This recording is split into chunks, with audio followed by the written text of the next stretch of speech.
Sup. The opinions and views expressed in this podcast are that of our own and Future Bachelor only, and not affiliated with any outside party or entity. This fun podcast may include some adult language. Future Bachelor Podcast. We're just gonna get right into the show, guys. Get right into Welcome it, to man. Future Bachelor. My name is Cy. I'm Paul. I'm Steven. AJ. Kelsey. And what do we got? We got me over here on the Googs, Robbie G. The Googs, and that's short for Google. I don't know whoever knows that, but guys, this is episode 63 of Future Bachelor. Yeah. Thanks for having us, Oh, man. 93. Oh, damn, you're right. Yeah, 93. Well, I started drinking a little earlier, Yeah. but I'm gonna give you guys a 93. crowd for knowing that you guys got a point. How's everything been, guys? Money. Yeah, this is the first time I've had like 6 people on the podcast, and there's actually more. First time we've had an audience over there by the fire. Yeah. Yeah, can we We get got some a peanut crowd? gallery. Thank you. Can we get a little Going woos on. from the crowd? Yeah, they're hype. Guys, we are doing this podcast a little past midnight. It's actually the 2nd of January, so people are going to get this podcast on the actual day we recorded it, which is very rare. But the reason why we're doing that is because we celebrated New Year's yesterday, and it took a little bit to get this train back on the track today. You know what I'm saying? Yeah. I, Took yeah. a minute. Yeah. I mean, let's start there.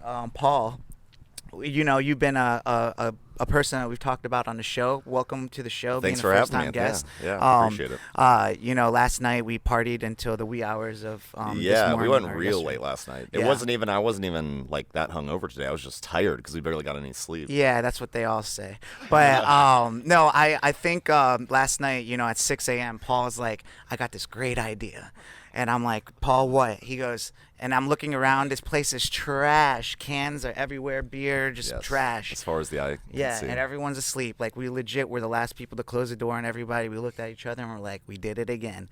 And he was like, I have this great idea. What if we cleaned up the whole house right now and everybody woke up to a clean house? I was like, I mean, I wasn't about it. Like, Yeah, no, you were not enthused at all. You're like, that's a terrible it idea. was a slow start for me. I started like pouring out one beer. I'm like, Paul, I can't do this. You're like, yes, we can. I was like, all right, cool. I feel like when you still have that drunk energy, though, it's just easier to get it out of the way. I mean, we definitely did it. And how'd you guys like? All right, so Paul thought like, you know, it's like, he's like, you know, we're gonna do this. It's gonna be awesome in the morning. But then, usually when you clean the house, no one really like notices that much. Like, you know, saying like, oh, okay. I mean, maybe you assumed that it was already like clean. It was like, oh, we didn't do that bad last night. No, it was bad, guys. It was really bad. So I want to know what your guys' impression was when you like woke up. AJ, what'd you say? Oh, hold on.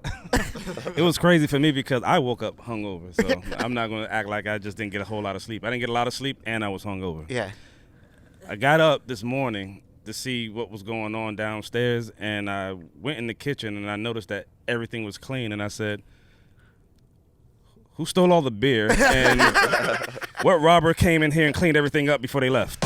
You know what I mean? I don't know what the fuck happened. For And real. at the end of the day, I was kind of pleasantly surprised, Yeah. I'd say. Um, Didn't know what happened until you told me, though. You know, I can't help it, but all the work we put in this morning, I wanted people to know that we cleaned. You know what I'm saying? Guys, you know how clean it is in here. Yeah, last night's party was another one for the books. We've done this party for what, like 6 years now? Yeah, 6 years now. Yeah, Um, 6 year. You know, year after year, we come. Now we've lived in Atlanta for like 3 years. Yeah, it's spanned a couple of different houses here in Orlando, but we've made it back for I mean, you've been traveling back for what, 4, something like that? Yeah, now? I mean, it's just nice. You guys always have this house here, and it's just like nice to be able to, you know, come to one place, not have to worry about paying for things and going downtown, dealing with lines, drinking and driving, all that shit. Absolutely. I mean, you guys ever like get jealous of the kids now that they have like Uber? And this is a random question. I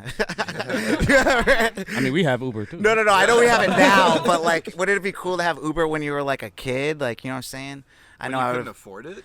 No, they can afford it now. Kids don't even want cars. Like, they straight up. Do you need to be 18 to have that app, or can No, you? I don't Really? think so. Okay. Really? I think you could be a So fucking there's, like- 8-year-old and You're have saying an there's Uber like app. 13-year-olds out there just Ubering around? Yeah. Yeah, That's it's crazy. pretty. They got pretty- 5 pretty stars crazy, right? too. Pretty crazy. Yeah, they're out there, you know, getting around. So, but you know, with that being said, You know, I think it's incredible that we're able to get together every year. And, you know, we had Salem and Ainsley drive down yesterday, which is, let's give them a round of applause. That's actually them applauding for themselves. That's incredible. Good job, Salem. But, you know, what was like the craziest moment of last night's party? Who has a crazy moment? I got one. It was like at midnight, and you know, we played that Kenny G. That was like, you know, my highlight. It's always playing that Kenny G saxophone Definitely song. tradition. I love it. It just hits different, like at Get a little- 12:01 from- on January 1st. A memory from everybody. Let's start with Kelsey. Kelsey, get the mic. A crazy memory? Well, from just like last one of night? your like memories of maybe not even last night, but like years past. What's been? That's so hard. I would say, like I think it was 2 years ago. Correct me, I might be wrong. I mean, it was like last year.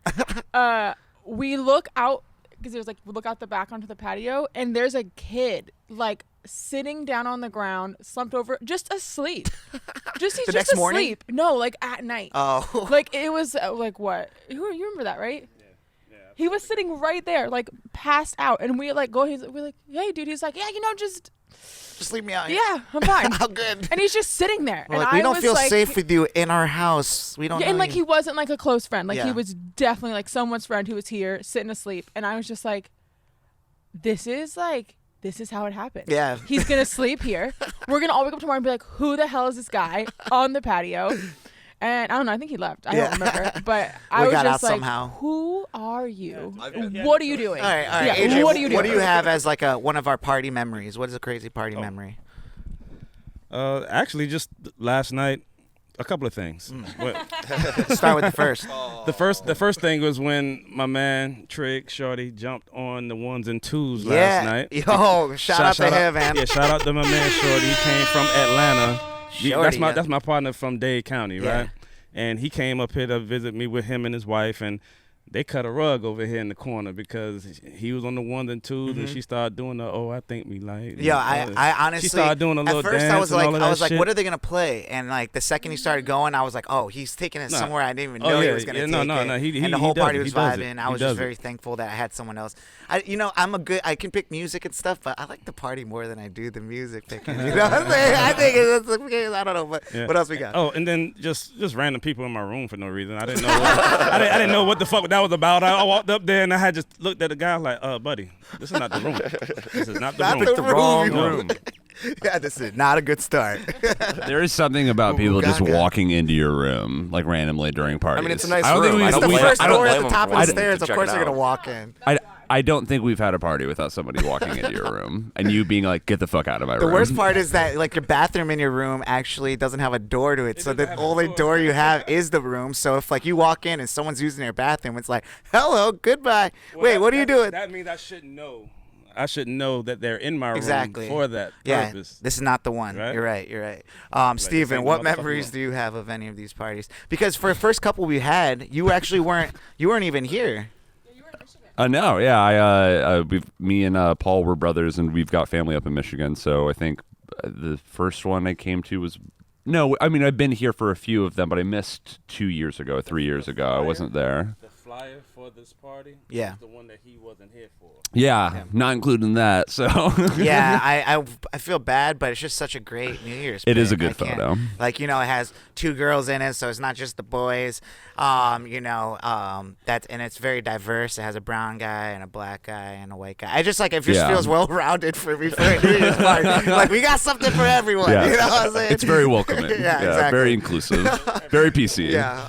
What crazy memory do you have of New Year's? Well, last night I just when Big Mike showed up, I was ecstatic. Oh my God, Big Mike. Big Mike. Shout out to Big Mike. Big Big Mike Mike. needs some air horn.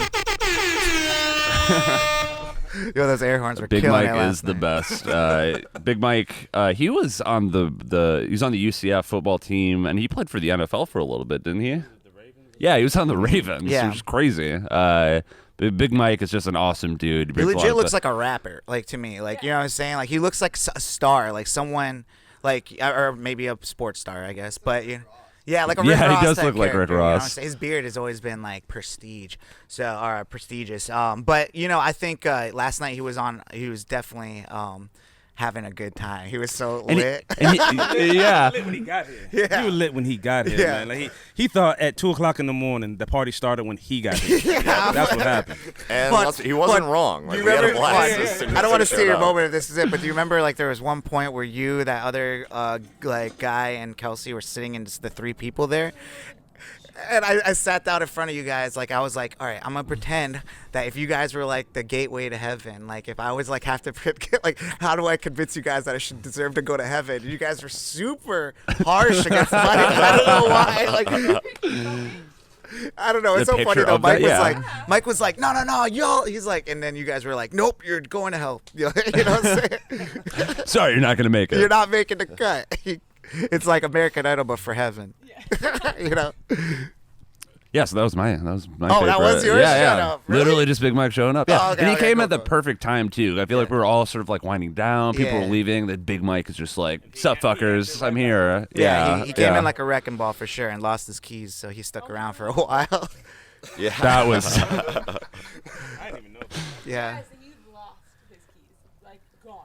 Yeah. They were checking the yard. Yeah. Like, they were gone. My memory is just, you know, there's so many to pick from actually, you know, that I think about it, but it was definitely last year when you know, there's a bunch of us in this house. It's a big house, but you can quickly run out of places for you to sleep. So I was like, you know, Ansley actually coined the term for me. I like to nest. When I get to places, I've said it on the pod before, I like to nest. I like to, you know, get to a spot and be comfortable and have like my little corner, wherever it is, like set it up with my stuff, my pet, my bed, like you know, towel, like everything. And last year, like it was like no room to the brim and stuff, and I ended up like cleaning out the garage. Do you remember? Oh yeah, we Yeah. remember Oh, that yeah, one. I remember. Yeah, I made it to a little bed. It was a little hot. Candles in there. Yeah, and- it was a little hot in the morning, you know, for a bunch of reasons. But Yeah. but it ended up being kind of a hit though. Like it was a nice little spot that everyone. Come on, pause. Do you remember what we called it? Yeah. Do you remember what we called that? No. We don't call it here on this show. I don't know. What do you guys? Okay. But yeah, no. We called it my room. Size fun room. Sick puppy. No, this is Sick Puppy. You guys know Paul's a sick puppy here. Paul, what sick puppy memories do you have? This of is New not Year's? at all a sick puppy memory, but from last year, I just remember that we had, you know, obviously when we throw these New Year's Eve parties, there's a lot of people that are here, and no one of us knows like every person that's here, but we do have kind of like an inner circle of friends.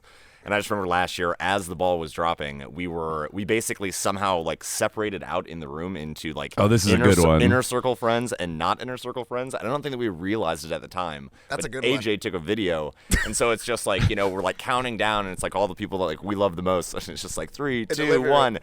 And then the video pans over, and you just see like everybody just staring at In the us, kitchen, on like, the with their opposite phones side up, of like the it's room. Black Mirror or 30 something. people just like staring at the 10 of us. So that was hilarious. I thought Epic that was, moments. yeah. Epic moments. Right there. These are great memories. Robbie, do you got one? Come on, talk into that microphone. What was it? Like 3 years ago? Bullets at the back, motorcycles out front. Yeah. That was what, 3 years Yes. ago? Yeah, What was it that? 3 years ago. So my buddy, I'm not dropping his name. Yeah, he no, lives in we're not name Hollywood now. dropping. He's doing awesome, but no, he This dude is fine. he's a cool cat, but he likes to shoot guns and ride motorcycles. I mean, you know, Fatality. exactly. No, but you know, he rode his Harley over to the party and parked it on the front yard. Yeah. And he couldn't drive, so he left it there. But also, we may have fired off a few rounds in the backyard that night at midnight with the fireworks. Fireworks. So just yeah, that was. You're the reason why my sister's dog is like scared shitless on these stairs. It's just like crazy. Yeah, no, last night was really fun. I'm like really surprised. I have to like let you guys know right now. I'll say it again probably later on, but thank you for doing this right now. It's like legit like midnight, past midnight. And you guys asked you to do this, and you're still doing it. That's how dedicated I am to this podcast. Like, I have hours until it has to go up for people to listen to, but I really appreciate it. So, Of course, man. and I kind of wanted to get into a little bit, like, of our origin story, you know, the Fly Kids, you know, what we are as a group of friends and everything. You know, where did this all start, guys? What was the seed that, what? How did it get started? What do we? I think it starts with AJ. Well, yeah. I guess if you want to get it in the order. Yeah, of how let's get in a things little happen. order. Let's pass the mic on some order stuff. You know. Okay. Well, I have the mic now. So Yeah, start why don't you with me. start? Yeah. 2005. AJ. Well, 2005. Yeah, 2005 November. I came. I think you were already there for a couple months actually, but I moved here from Miami to Orlando.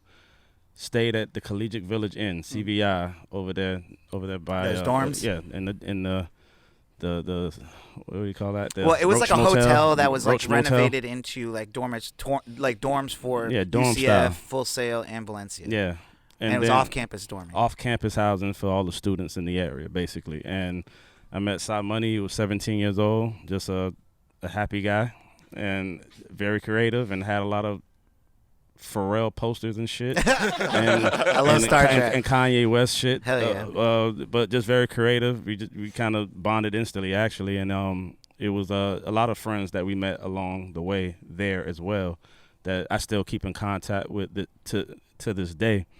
But from there, I guess we started meeting everybody else. Like, I'm not Well, sure I mean, exactly all how right. that So I happened. feel like that's 2005. You know? Started at the That's end like of 15 years ago. Yeah, at the end of 2005. Where did yeah. we like reconnect back again? Like, there was a Oh, moment where yeah. we kind of like lost touch for a little bit. Oh like- yeah, well, I was doing my thug thizzle, thizzle. during that time, and I had moved back to Miami too after Full Sail, so I was really busy. I had started my music management company called A-Line Entertainment. A-Line.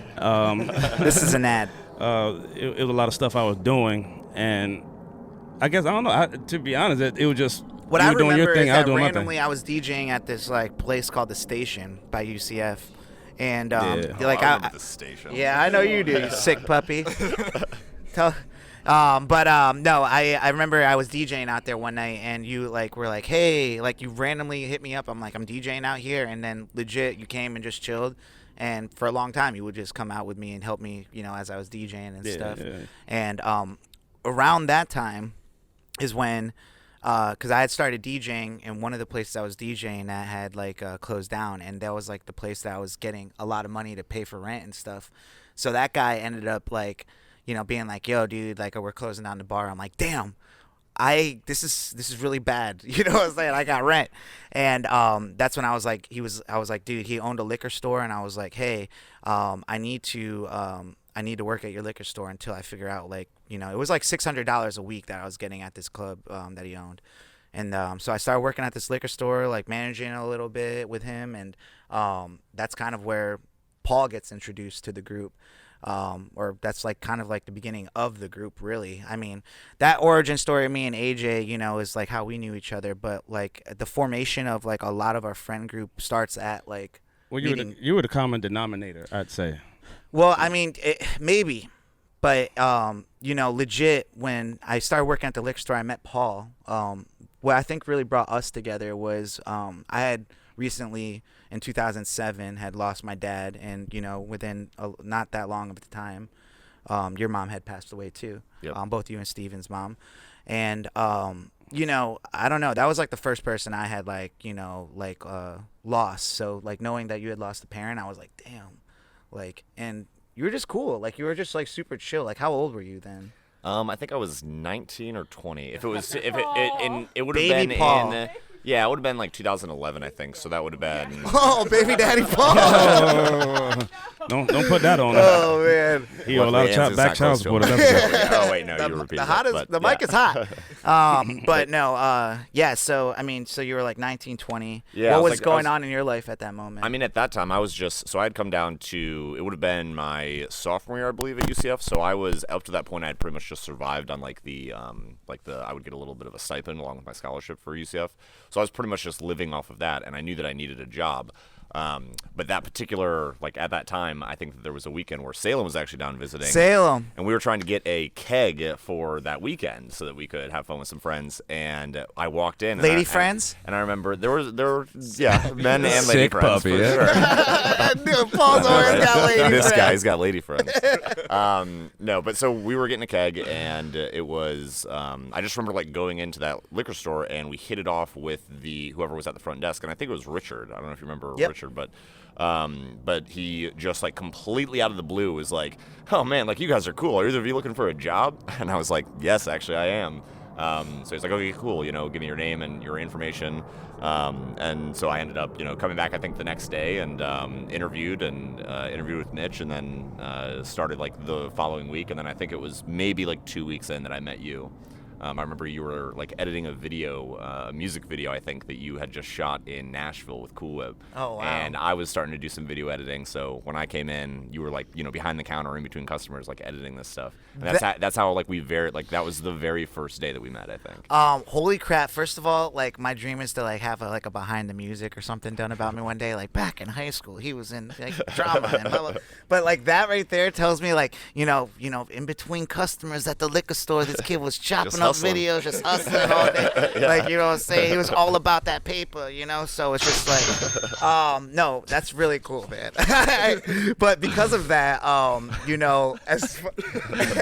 it's funny having like watching an audience laugh at your like react at your stuff. So, but because of that, when that was happening, I think I was in like looking for a new living situation at the time, and that's when me and you like linked up and we're like, let's get a house. You had like 2 friends. I had brought in a friend, and that was like our first like house group. Yeah, and that was like what, like me, you, Chris, Tony. No, maybe, it was me, Adam, Scott, Yep. and Tony and you. Okay. So it was the 5 of us. But that house was kind of like the start of like where, like, I think that's where you come into play, yeah, right? Steven came down. Yeah. So what 4700 year is Wendigo. this? What year is this? This is 2012. Okay, so 2012. Where are you at, man? So I'm 2012. I'm just graduating high school, so I'm the baby of the group for sure. And the tallest. He's the tallest though. Yeah, I'd say that. So I'll take it. That's fair. I graduated high school. I didn't really know what I wanted to do. I got accepted to a few colleges up there in Michigan. I was like, I just really don't want to stay here.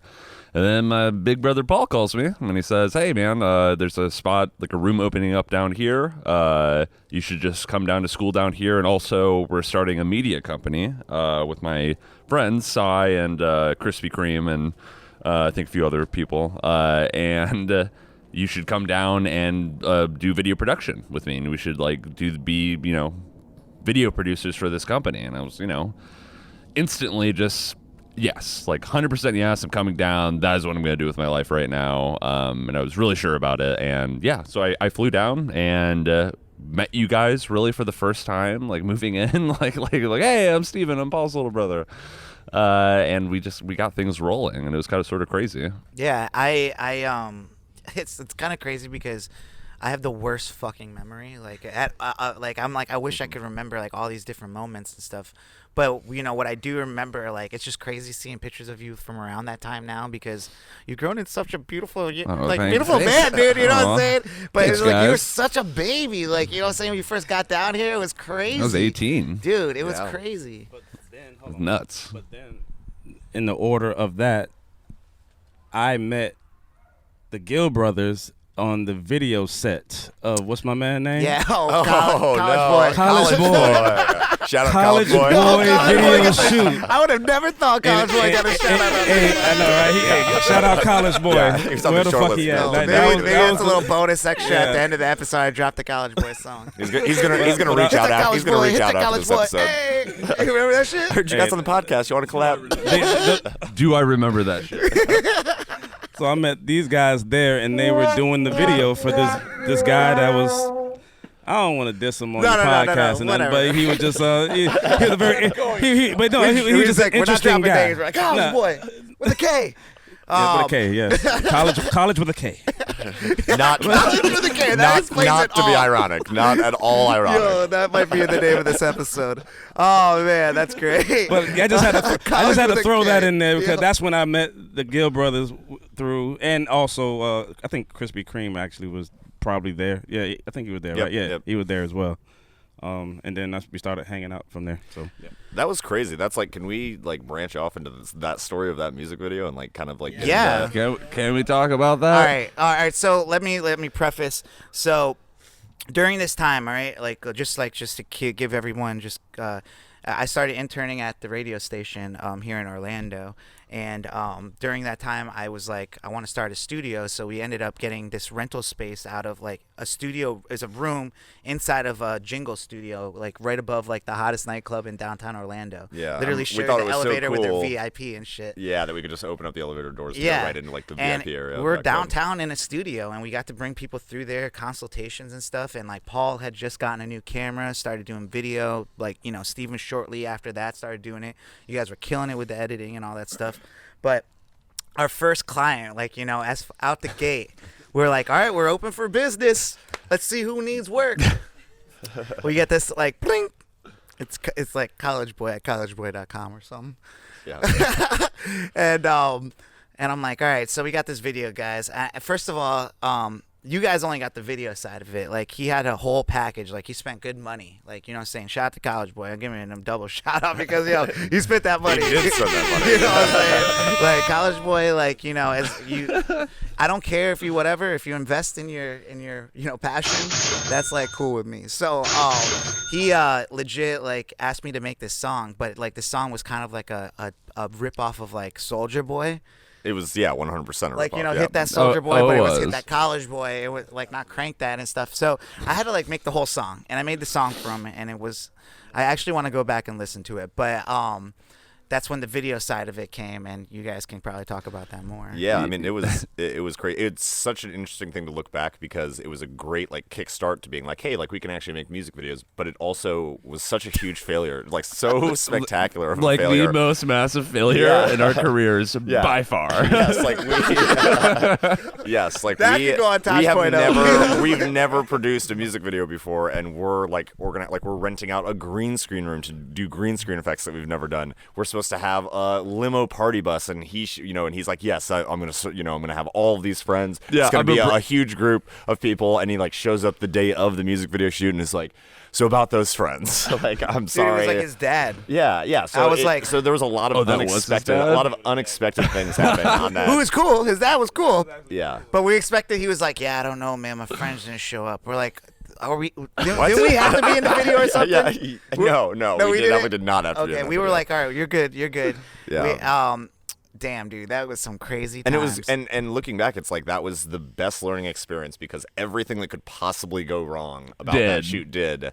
And we didn't like the final product. We didn't like the how it turned out, but we learned enough that I think it definitely impacted our work in a much more profound way than like a successful something that we liked would have been. I mean, it actually set the tone for like what we were gonna have to deal with when we're in the world of like editing and doing different things and stuff. Like legit, like you're gonna have to roll with punches, and people like just saying they're gonna do things and not do things and stuff. So it was definitely a learning experience for sure. Yes, a great learning experience. But what's it called? And so who do we got next? I think it's actually Robbie. Yeah, thank you, Robbie. We got show production here, Robbie. But so you explain a little bit about Robbie.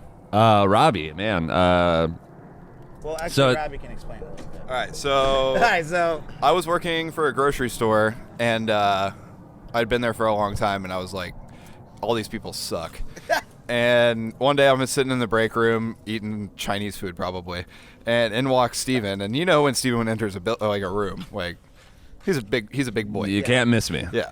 So he walks in. I'm like, hey man, how's it going? Introduce myself. He's brand new. And a couple months go by. Him and I, we're obviously friendly or whatever. And then one day we just had break together by happenstance. And which is your screen name? hey, Instagram? shout out Instagram happenstancer. Hit me up. But anyway, what was it? We were talking about. I'd said you were like, how you doing? I'm like, oh man, I'm fucking hungover or something. And we had gone to the bar, or I had gone to the bar. And you're like, oh yeah, where were you at? And I told you where where I was. I'm not dropping the bar's name, but so you're like, you go there? And I was like, yeah. You're like, I love that bar. And I was like, huh? Are you talking about Public House? Yeah. I'm sorry, I just wanted to jump in. Shout out to Neil. Shout out to Public House. Oh, air horn! All right. But yeah, so that's when we started talking a little bit more, and then there was one day where we were talking about music. I think it was. You showed yeah. me, what was it? Oh, it was. I remember it was the Floozies. Yeah, it was the Floozies, and I was like, oh yeah, like grind, like modern funk, disco yeah. and funk. Yeah, Yeah. we're like, oh, I love that shit. And I think you were DJing that week at. Which is Public another House. cool thing that happened, that you came down here and you actually started DJing. Steve. Yeah, so that's a whole. I'll say something about that real quick. I came down and Cy was DJing at. Can we drop the bar? Yeah. King Tut's Lounge. Shout out to them. Oh, Not they- open R.I.P. anymore. R.I.P. R.I.P. King Tut's. And you were DJing there, and I was like, oh, this is really cool. I think I could do this. And I remember I came one night, and you were like, hey, just like hop on. Like, I'll show you what you need to do, how to make a loop, how to mix everything. Here's BPM, like all this kind of stuff. I was like, fuck it, I could do this. I had a little bit of money, and so I just bought all my DJ equipment, and I started DJing around like the UCF area. And I got a job at Tuts, like from you, like recommending me. That I was so proud, dude. Like I was like, here I am with an apprentice, like, you know what I'm saying? And not only that, but like there was like a time where like you legit like your vibe on music was like actually, like you were just saying, was very popular at the time. Remember you did like that disco brunch thing and stuff? Oh yeah. Yeah, you know what I'm saying? So like I thought like, you know, my music, when I DJ, like I've always been good at picking like music that I know, you know, people want to listen to and stuff. But when you're in your element, like Steven, like as far as like picking your own music and stuff, I think that whole vibe is very cool. Like, you know, it's something appreciate that I it. love and Definitely, stuff. yeah. So Like that's him what and you I brought to the connected table. on that. Like, yeah. so we went from there, and then we were hanging out. We started becoming friends. I met, Paul. I think I met you, Salem, and AJ on the same night at the Natoma house. Oh wow, okay. And that was a party. That was Yeah. Was that a party. New Year's party? No, I think it was. I don't remember what it was. All I remember is you're like, hey, there's a pull-out back. Just don't touch it. yeah. Shout out to Salem for trying to bring that thing back to life. He put so much work into it. No lack of effort. The thing was just green. Eventually, we just emptied it, and it was way cooler that way. But yeah, so we started hanging out a little bit, and then there was one day we were all at the bar. By this time, we were all good friends, and we were at the bar, and I was, just like all of my college roommates that I'd been with for like 4 years were like, they were, graduated, and some of them were going for their masters, so they're all moving out of town, and I hadn't done shit all for finding another spot. I'm like, you know what, I'll figure it out. And we were at the bar, and that's when you found out that you were going up to Atlanta. And I remember I was talking to Kelsey about that, and then you had this like look of realization. You're like, hang on, Paul.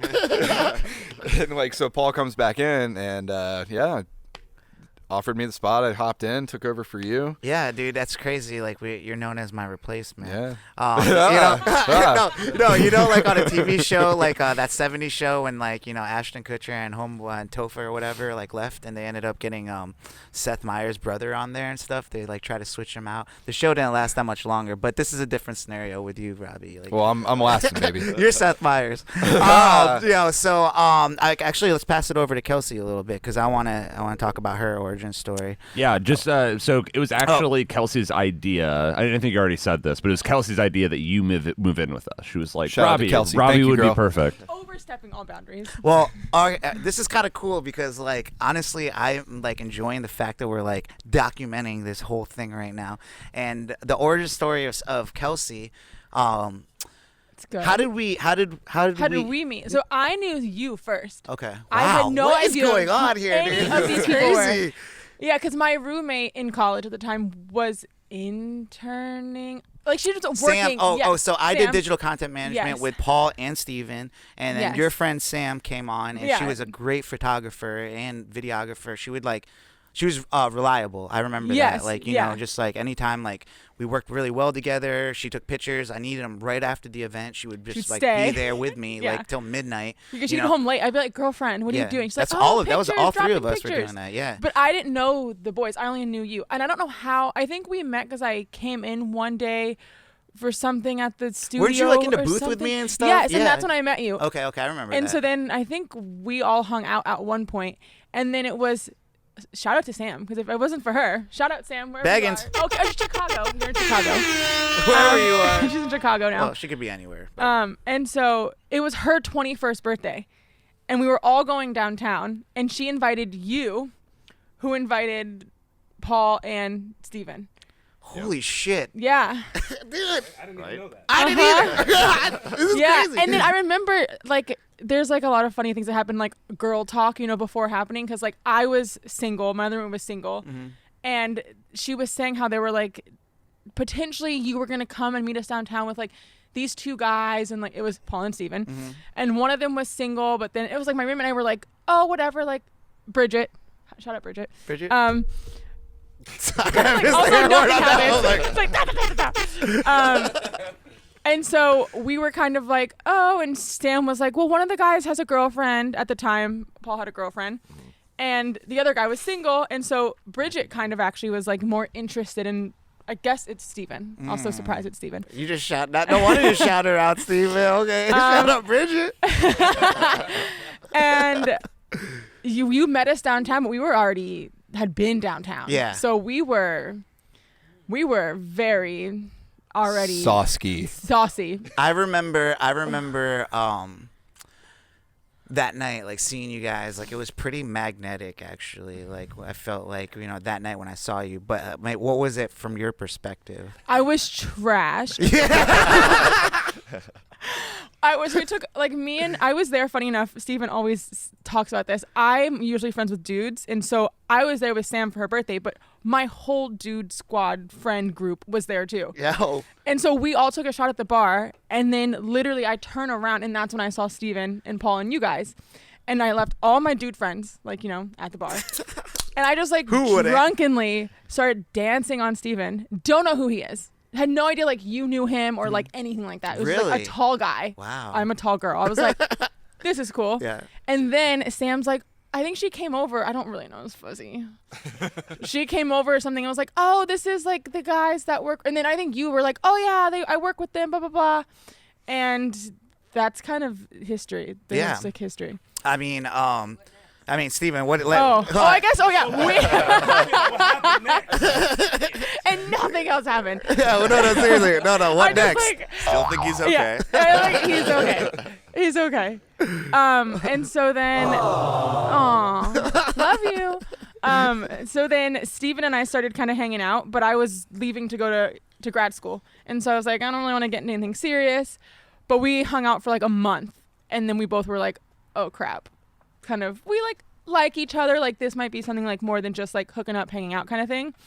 And so now we've been dating for 4 years. Yeah. And so now it's like, now I am like the last member to join the family. Yeah. But I've been around now for 4 years. I was like, crap, that's weird to think about. No. You are such a good part of the family. It's like amazing. I love you, Kelsey. Hey, I got Robbie living in the house. So Yeah. that's I mean, somehow You're we're one of all the like guys. interconnected.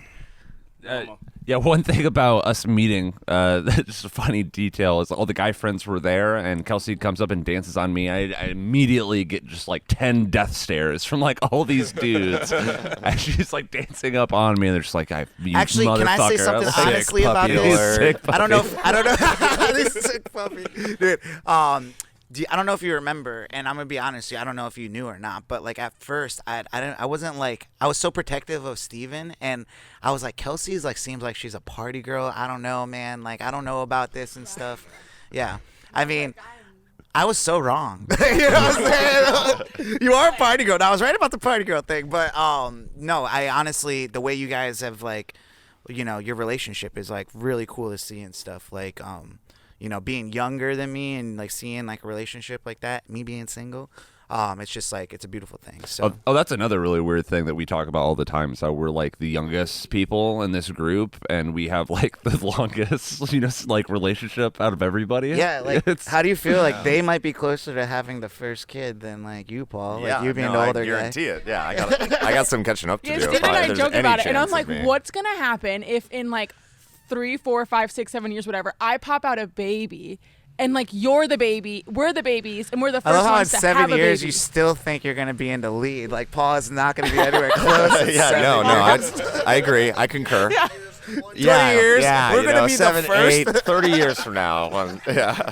No, but like, yeah, we just joke about it because it's weird, but it's also like, also normal. Like we're all Yeah. just part of the group, you know. Well, I also, we have Salem and Ansley over here watching with blankets on because we're chilling actually outside. This is a firecast, guys. We're doing the podcast in the back yard, and it's pretty cool. We got the video going, so if you want to see what this was like, it's on YouTube. But Paul, do you want to touch on a little bit of how like Salem and the introduction of Ansley and all this? For sure. And then for sure. that was this is really cool what we just talked about, but like this part right here is actually like a new chapter that like created like branches, no pun intended. Ansley's last name is Branch. You know what I'm saying? That was pretty good though. But it created more branches for the lineage of this family and friendship. Right, group. yeah. So Salem and I actually met for the very first time. I think it would have been like 5th or 6th grade for me, 7th or 8th grade for him.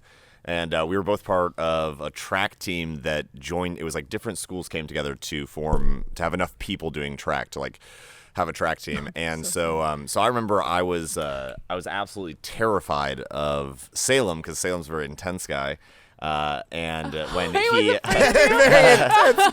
so he at least shut up, Paul. at least at that time he certainly seemed like it. And I was also very shy, so we met at that time, and he was like seemed like a very outgoing person, and I was not, so I didn't really interact with him that much. And then years later we ended up.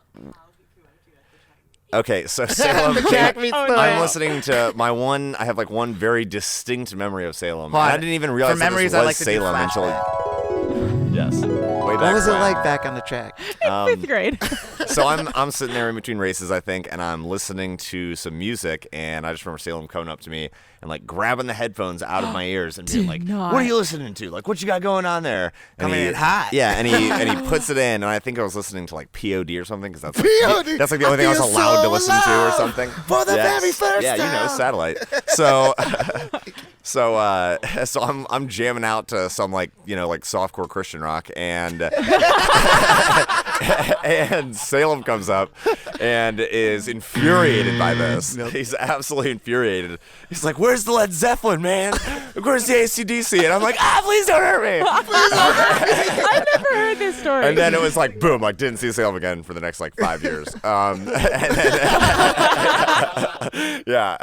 didn't work out at first. Yeah, seriously. So then it was like, I think it would have been like, freshman or sophomore year, me and Salem ended up kind of hanging out with the same group. And we weren't even really that close in high school. We just hung out with the same group. So we would, on nights where we were all going out together, we'd see each other. And then it was like several years later when Salem was already at the university that he went to. When we started hanging out a little bit more, eventually he decided to move to Orlando, and he moved into the house with us. And then Salem found Ansley, and Well, hold on. All right, That's so a let me lot of take it from skip. here. Yeah. That was a big drop. jump. well, no. But we're trying to explain like the lineage of like how All it right, went. So Salem ends up, first of all, yeah, you're right. Salem, I don't think so. he was the most interesting person, to come live in our house. First of Yeah. all, we were a mess. And Salem came in like cooking meals. AJ was always older than us and stuff, so he was kind of on that level too. But he came in like great, crazy out, stuff, like cook making food. meals, working weird hours, not coming out with us because he was studying for what was it? The MCAT? The MCAT at the time. So Yep. like literally for the first where he should have been partying with us and all this stuff, he's like, "Sorry guys, I can't do it. I gotta study tonight." And you're still like that actually. You won't do something because you got to get work done and stuff. And so you ended up getting a job in DC and for Deloitte, and that moved him away. And I remember you moving away. This is something I remember, but not that we weren't friends when we lived together and everything, but we had a house of 6 people that had whole from everybody's groups of people and stuff. So it was some people might have been closer with others. We had parties, we'd see each other at the kitchen or whatever. But when you moved away, I don't know, this whole family thing that we talk about and stuff, it doesn't ever stop for me.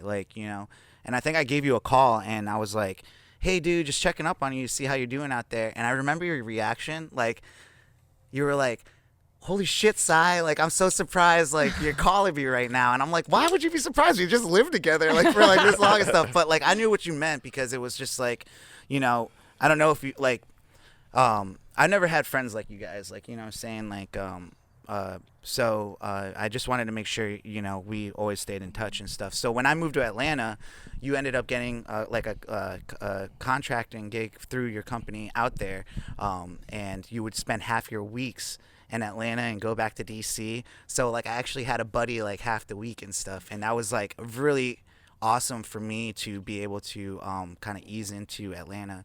You got into like the Midtown area right by the Beltline as it's like blowing up, and introduced me to all that stuff. I was living on like almost like OTP, which is outside the perimeter of Atlanta, and you know, we were having some fun nights. You know, it's like he's Airbnb in the dopest places like on the Beltline and everything. And one night he just goes out like to a bar, and he meets like this couple, and they're like, you know what, you would get along with like my little sister or something like that. And like, you know, I think you were like showing up that night, Ansley, and legit you guys met. And you know, I mean, how long has it been now? Over 3 years. 3 years. I mean, that's essentially like since I've been in Atlanta.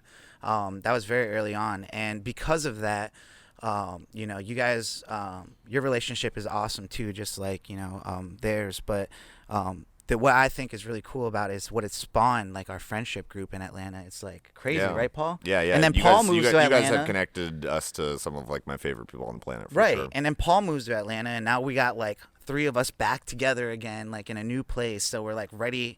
But at this moment, I feel like this is a moment where all of us are kind of like growing in our own ways. You know what I'm saying? So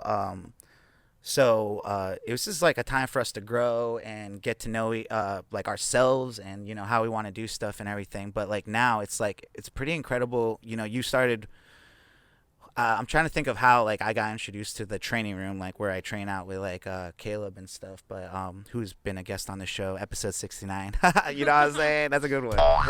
But he Pause. you know, that training room like legit is like a place where we've met like a lot of our friends, and we party with them all the time. And you know, what we've developed, what we were able to create here in Orlando, like I feel like we've grown it and extended it in Atlanta, because you guys have now come, Robbie, Kelsey, Paul, AJ, y'all have come and partied, and I hope you got a lot more in 2020. But Did you just call me Paul? Yep. all right, It happens. Steven, It sorry, happens from time to time. yeah, Motherfucker. sorry. It's not Jesus the first Christ. Steven, fuck, I fucked up bad. He hates when I do that. But yeah, like I think it's gonna be like a great like next year, you know. Yeah, 2020 is gonna be crazy. Yeah, what is it? All right, so you know, now we've talked about a lot of relationships and stuff. Why don't we talk about like being single in Atlanta, Paul? Like, you know. Sick puppy alert. I tell Paul all the time I live vicariously through him.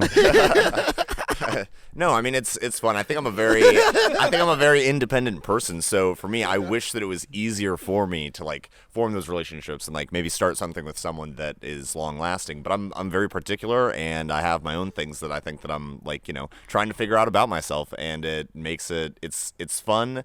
It's a big city. But yeah, I mean I like being single. I like being independent, and I would love for someone to change that.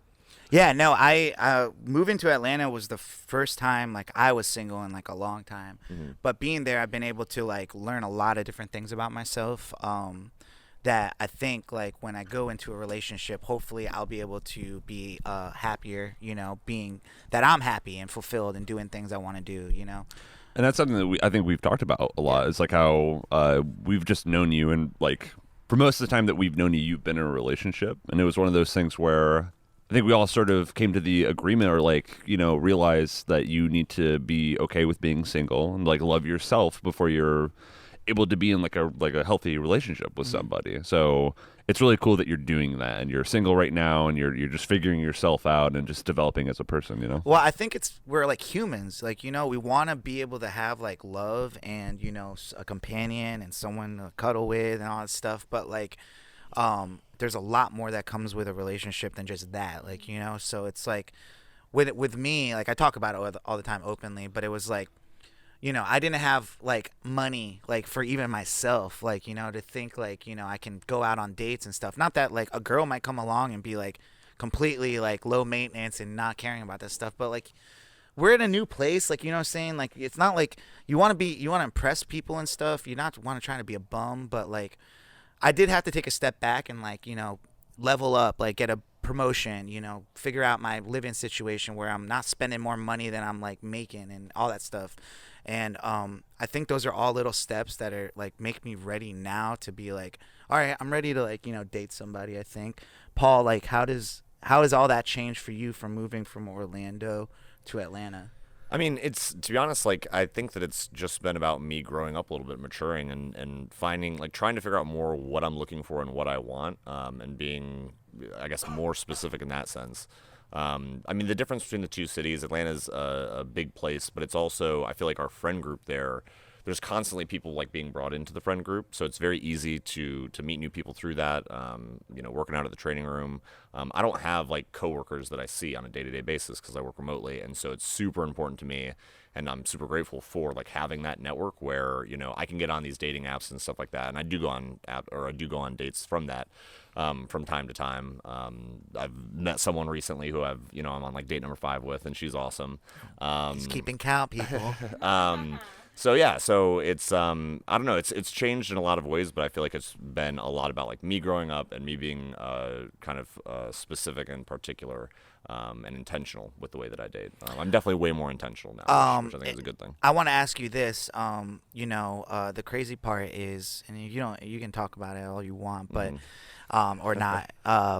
Your ex-girlfriend lives in Atlanta. Yeah, and yeah. You come to Atlanta. What has it been like being in the same city as an ex-girlfriend and stuff? I mean, so my ex, I think that she's a great person. We don't really keep up that often. Like, we don't catch up too often. But she's also, as far as I know, she's with somebody right now. And I wouldn't want, like, for me, it's knowing that she's doing well is super important. I care about her. But I also, if it was me in that situation and the roles were reversed, I think that it would be a little bit weird if, like, someone's ex was, like, trying to hang out with them one-on-one and stuff like that. So I don't do that with her, but it's always good to see her when I do. What if she wasn't in a relationship, though? What do you mean? You have to be more specific than that. I mean, what do you think it would be like? Not even like would you pursue it type thing, but like, Yeah. what do you think the difference would be if you were in the same city as your ex-girlfriend, but she was single? I mean, I don't know. It's a hypothetical that I would have to be there to. That's what I'm asking. Yeah. Hypothetically. Okay, hypothetically, yeah. I don't know. I mean, like I said, I think she's a great girl, and so we might hang out a little bit more often. You know, right now we'll catch up maybe once every like 4 or 5 months or whatever. We'll like check in and see how the other one's doing. But yeah, we probably would see each other more often. Other than that, I wouldn't want to speculate and like That's a safe answer, my friend. Sick That was puppy. the safest answer That's you the could have sickest given. puppy answer ever. No, I'm just joking. Oh yeah, Paul is the sickest puppy. We call him that. All dogs go to heaven. But listen, Paul, I do remember like it was something Steven just said about you guys telling me like you have to be all right being single, and you would always tell me, you would be like, dude, like imagine if both me and you were single, like with the things we could do, like I don't know what you had in your head, but sick puppy. But no, I mean that's what we're doing right now. And so much more time for activity. Pause. Yo, can we make a Go on bunk bed? adventures. Yo. Yeah. Did we just become best friends? Yeah. Yup. We are single in Atlanta now. Like, how do you think we've been doing? I think we've been doing great. I think it's a fantastic city to be single in, and I think that we've both grown in ways that I can't say whether or not like we would be different people. I know obviously we would be different people if we had been in relationships this whole time, but I'm really happy with the people that we are and the people that we've become. So I would never no regrets is basically what I'm saying. Well, all right. I kind of want to get into the fact that like we are the single like guys, like usually like in our group of friends, we got like people. I mean, when you guys are around in Orlando, you guys are A single lot of people too, in our lives are coupled up for sure. But what is it like, having a maneuver with like, we're both, proactive about the ladies. Mm-hmm. What is it like having a friend right next to you that's always trying to holler at these girls with you? Like, what has it been like lately? I mean, it can be a little intimidating. So Sai's style is very, very different from mine. Extremely. What would you different. say my style is? I'm much more laid back. Sai is much more. Do an impression of me. Like, Oh, this like is easy. Like, No. I want to let me hear his impression. Like Sai walks into a bar, it's like 3, 2, 1. What's up? 3, 2, 1. What's up? 3, 2, 1. Yeah, it's called What's up? He has to, like, pace it's himself. called the shotgun approach. Yeah, the shotgun approach. Yes, just back to the wall, pull the trigger until you hit something. Fatality. You're the most beautiful thing I've ever seen. Yeah, that's a Yeah. line Oh, that comes drink? out Yeah, you profess falls your in love. love. Yeah, I'm a lover every boy, single guys. I'm a time. I lover fall in boy. love multiple times a night sometimes. I honestly so happy I'm in control of my own sound effects. But listen, Dirty dog alert. dirty dog alert. This is the dirty dog alert. Paul, the dirty dog. That's a good Paul, one. the dirty dog. Paul, Sounds he's terrifying. here, It's not he's sexy here. at all. Dirty dog. Paul. So thank you guys for sticking around for that. No, I honestly, having you as my friend, like, it's kind of crazy, like, seeing, like, the styles you're talking about, like, Yeah. it's been helping me balance out, like, what I think I want my style to be, you know? I would say that goes both ways. I would definitely say we've probably taken a few plays out of the other one's playbook, or like adapted our styles a little bit after we see what the other person's doing. Yeah. I think, you know, when it comes to talking to, like, you know, girls and stuff, like, I come off like really strong sometimes, like maybe loud or whatever. Not at all. What'd you say, Steven? Nah. Never. And yeah, I come in strong, and I will tell you, like, if I like you, I wear my heart on my sleeve, so I'll just be like, oh my God, you're so beautiful, like, you deserve, like, the world, I want to marry you, like, those type of things. But as I grow older, I know, like, maybe I need to tone it back a little bit. Like, you know what I'm saying? Reel it back a little, like, hiya, like, you know, like, reel it back a little bit. And The crazy thing is, it's been working for you, so I don't know. Like, it works. It works sometimes. If it's not broke, don't fix it, man. The thing is, though, it's like sometimes it could be like, yo, does this guy do this, like, all the time? Like, you know what I'm saying? Like, if I do it enough, people are just like, all right, you know what I'm saying? And there might be other people out there doing I mean, the you're same saying shit. it on a podcast right now, so that everybody knows now. So I mean, you know me. The jig is up. Like, The you jig is know up. me, you know me. It's coming hot. The jig is up. The jig is up, buddy. Depends on the girl. It really does. The type of girls that respond to that. Yeah. No, absolutely. Yeah, I mean, yeah, it does. It does take, you know, I mean, it really depends on the girl. You're right. Like, if she's like never heard like words of affirmation and stuff, and I come in like saying all this stuff, and I actually really do like her, I'm gonna have a good chance. But if she's like a beautiful girl, like legit, and usually if she is beautiful, that's what's making me go, oh my God, you're so beautiful. You know, she's heard it like a bunch of times before, you know. So that's like one thing I have to like learn. Like, actually, it was like. The girl that I met through the girl that you met on Tinder. Yep. She was the first one to actually like kind of tell me. She was like, hey, she like, I kept doing it. Like, I kept being like, oh my God, you're so beautiful. And she's like, all right, I'm beautiful. What else? And I'm like, oh fuck, I have nothing else. I have nothing else, dude.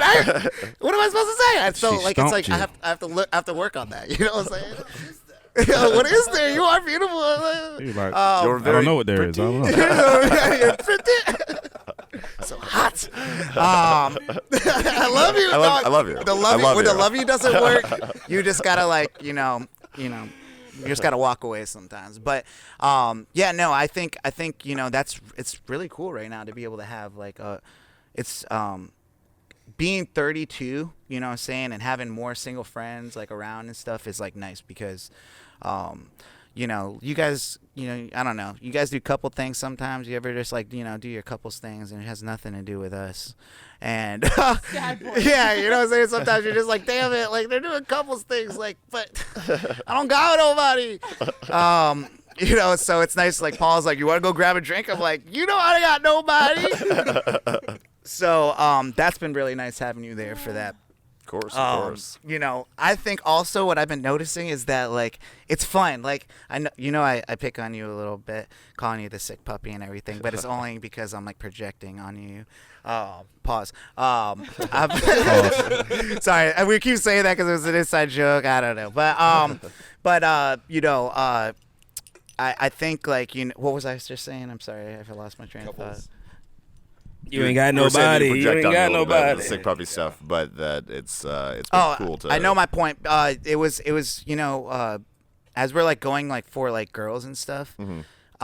It's all right. Like if like a girl is like into you, like, you know what I'm saying, before like why the fuck is she into Paul? What's wrong with me? Like, you know, not saying there's anything wrong with you, but I just think that, like, some girls might be interested in a type of guy like you, and some girls are going to be interested in a type of guy like me, and, like, now it's, like, cool to be able to see that, like, you know? Yeah. Yeah, we definitely have very, very different styles, so that makes sense. And if you have, like, 4...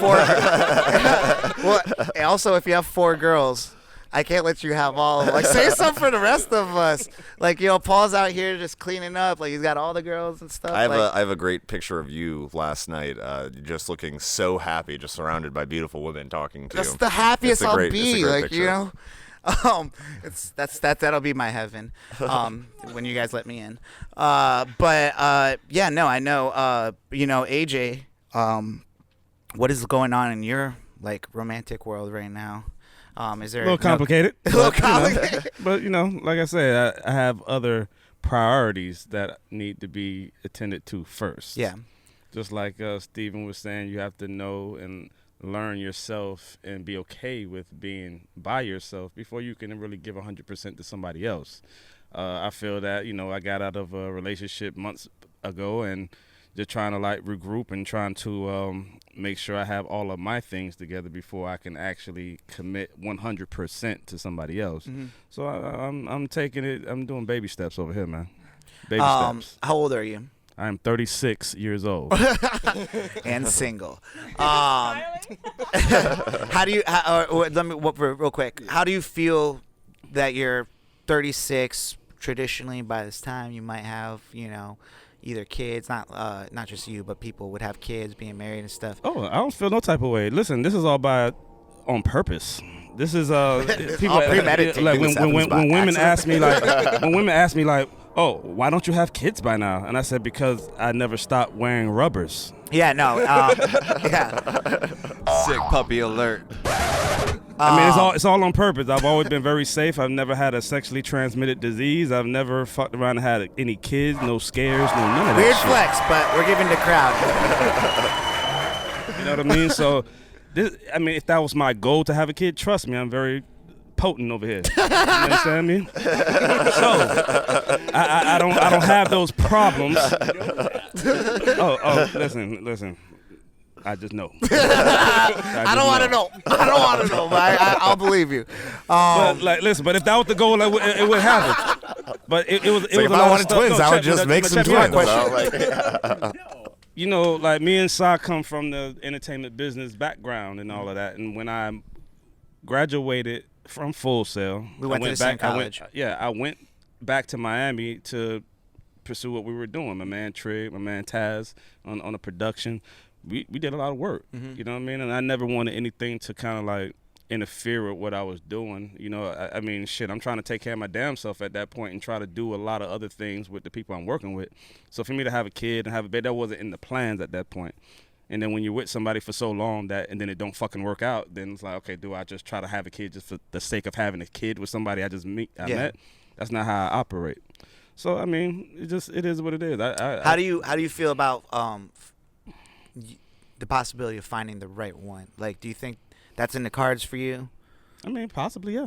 I mean, I think it's in the cards for anybody that's at that stage. But I mean, do you like you're like I'm gonna find someone, it's gonna be forever. Like you're not trying to go through the divorce and all that stuff. Well, that was another thing I always thought about too. My childhood was a little dysfunctional and shit, so I saw my parents do a lot of spiteful things to each other, that custody battles with me, my sister fighting over us when we were kids. So to a little kid, that makes you think, like, if this is what love is, you can have it. Yeah. You know what I'm saying? No. So maybe that might have been a contributing factor to why I think the way I think, because I just saw a bunch of bullshit growing up anyway. And my sister, by the way, she's an attorney in D.C., 31 years old, no kids. Mm-hmm. You know what I mean? Because she put her career first. She's grinding. She works hard. I think She does her thing. it's also like a different time right now. I want to get back on this subject with Kelsey and Steven. I want to talk to Robbie here first here. But I wanted to say I think it's a different time. It's not as traditional as it once was. Like, you know, the world, like it was like you had to find your husband and you're gonna be a stay-at-home definitely. mom, and like, you know, the husband is the bread maker, whatever it is. Like, we have to have kids before we're 30. Like, and people still had those like images like in their head, like until they like passed the age of when they thought they were gonna have like a kid or be married and stuff. And I think it's just different now. I think you can be older and have a kid and still not be like an older parent. You know, I don't know if that makes sense. Like, I think I know girls, they have their clock, right? Guys, I think when it comes to having a kid too old, it's like you just want to be able to like interact with him and throw the ball with him and like, you know, do things. Like you don't want to just be like the old dad and stuff, you know? And then I also want to throw this out there as well, because this is always a possibility, not necessarily for me, but just for any man. It's all about if they even fucking want to have kids anyway. You know what I'm saying? So you can't rule that part out. That's so forward thinking, AJ. No, it's just about if that's what that person even wants. Not saying that I'm ruling that out for myself, but, you know, certain people act like it's a fucking shame. Oh, well, you need to hurry up. I'm like, you need to mind your fucking business. That's what you need to do. Right. But, you know what I mean? Because you don't even know what I want, and you're telling me what the fuck I should do. That's true. Fuck out of here. Yeah. That's what I say. Well, Robbie, you know, being a single man as well here in Orlando, you know, last night you were telling me that I actually didn't know until we got to like actually have a night together before everyone got here. Right. You had told me that you had been previously engaged and stuff. Yeah. Like, how old were you, and how does that change the game moving forward, like in the dating world? Well, I was 22, and we were engaged for like, I think it was 3 or 4 months before I found out that, well, first of all, the engagement fell apart just because we weren't meant to be together. But I found out Can you tell that dad story, the coin story you're telling me? The what? The coin story you told me? Oh, yeah. So, I was going through it, and we were about to like fully break up, like call the engagement off and all that. And I went out to have a drink with my dad because he knew I was going through a rough time. And we were just having, you know, just hanging out, no pressure. But like at the end of the night, we started talking about it, and I was working through my feelings, and I got a little emotional. And he's like, listen, your mom and I have been married. And at that point, they were married for 24 years straight.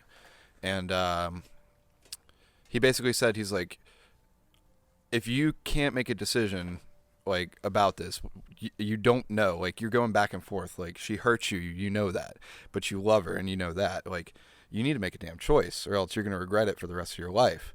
And so he pulled a quarter out and he goes, heads you stay with her, tails you don't. And he flipped the coin, or I flipped the coin, and right as it was coming down, he smacked it, covered it, and he said, what do you want it to be? What did you want when it was in the air? And I said, I don't want to be with her. He never let me see the quarter. Oh, wow. Yeah.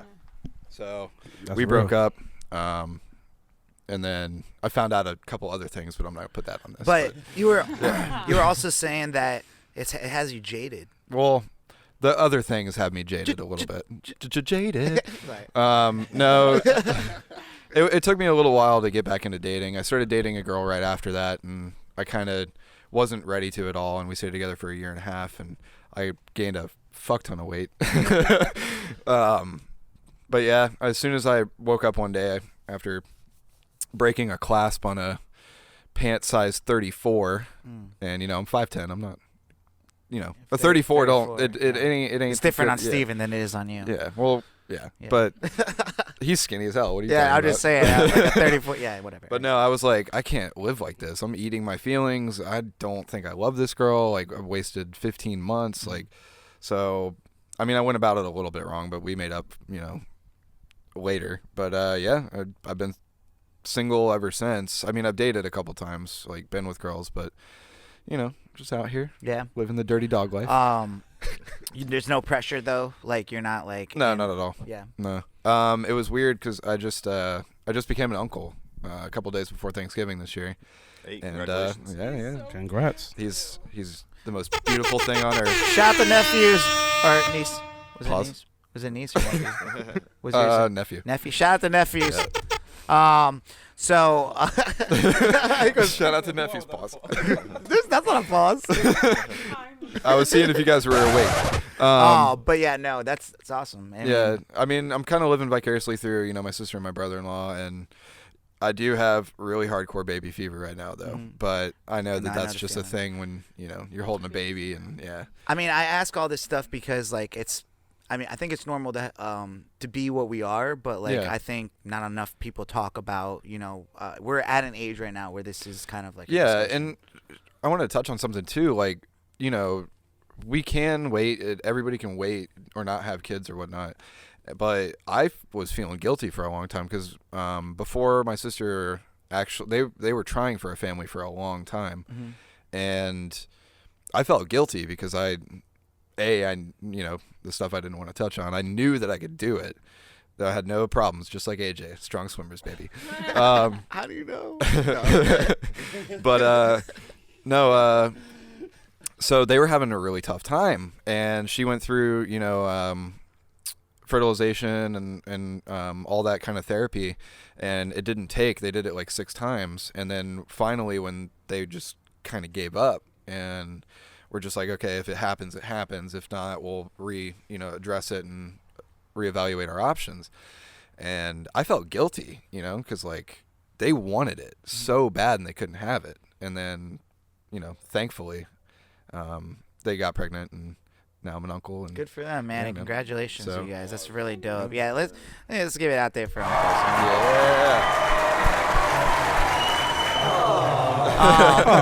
Well, I kind of wanted to. I had a thought I wanted to talk to you and Kelsey about. Let me talk to Steven real quick first. And Steven, how old are you, and how old is Kelsey? I am 26 and Kelsey is 25. She's about a little over a year younger than me. So we're us old farts over here talking about being single in our old age and stuff. But you, I mean, if you're 26 and you've been dating for 4 years, you were 22 when you actually started dating, 21.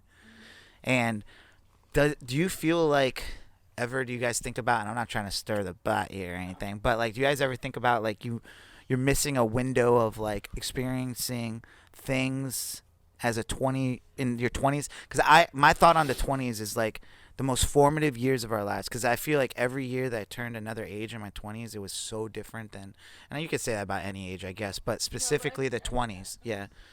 I think that when you're in a relationship that makes you really happy, you think about that way less, because it's like, well, it's not that we don't think about that. I think it's unrealistic to expect, your significant other not to think of other possibilities sometimes. And if you are really self-conscious about that, then I think you just have you got issues that you have to deal with. Like it's normal to think that way, but yeah, like I'll think about that sometimes. Like, oh, well, what if I was single right now?